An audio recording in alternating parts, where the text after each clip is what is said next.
আমাদের গার্ডেনটা একটু ঘুরিয়ে দেখা একদিন। এরকম গার্ডেনটা কত সুন্দর লাগে। দেখো পুকুরটা কত সুন্দর।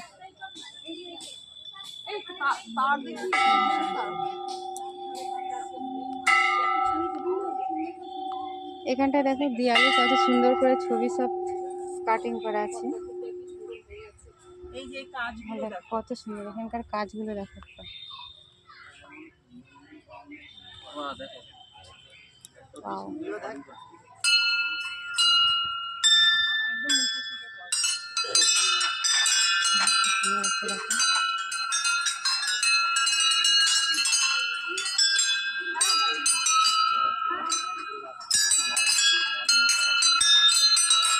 এখানে কত ফুল গাছ লাগানো হতো, এখনো ফুল হয়নি, তো হলে আরো সুন্দর লাগবে।